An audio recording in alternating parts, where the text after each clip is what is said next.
Bonjour les enfants, bonjour à tous, j'espère que vous allez bien. Ce matin, nous sommes le lundi de Parashat Bo et ensemble, nous allons voir la plaie des sauterelles. Alors, les sauterelles sont des insectes qui vont venir par milliers et qui vont venir manger toutes les réserves de nourriture des Égyptiens. Pourquoi? Parce qu'ils préféraient manger la nourriture des Juifs que le leur. Comme ça, ils avaient été tranquilles et ils avaient encore plein de réserves. Et en plus de ça, ils obligeaient tous les Hébreux à planter des fruits, des légumes, etc. pour qu'ils aient beaucoup de quoi manger. Alors Hachem n'était pas du tout content et va envoyer des sauterelles qui vont tout manger. Et avec tout ça, lorsque Pharaon va voir que c'était plus possible de faire comme ça, il va appeler vite Moshe en espérant que peut-être il va rester encore quelque chose. Moshe, pars avec le peuple juif, pars. Mais rien à faire, il ne resta plus rien.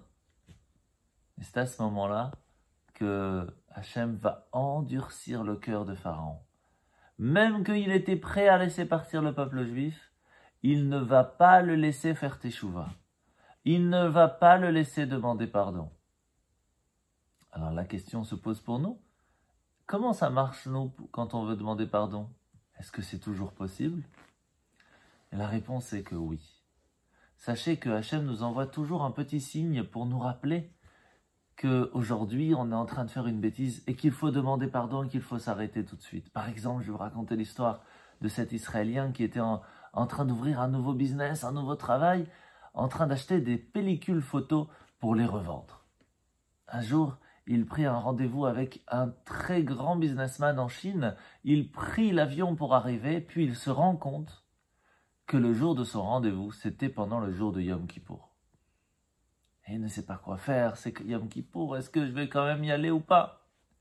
Arrivé dans la salle d'attente, il tomba sur une pellicule qui traînait. Et quelles étaient les photos?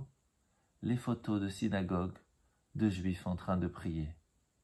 Imaginez-vous comment est-ce que lorsqu'il a vu ça, le jour de Yom Kippour, il n'a rien pu faire et il est resté assis sur cette chaise dans la salle d'attente jusqu'à la fin de Yom Kippour, sans le transgresser.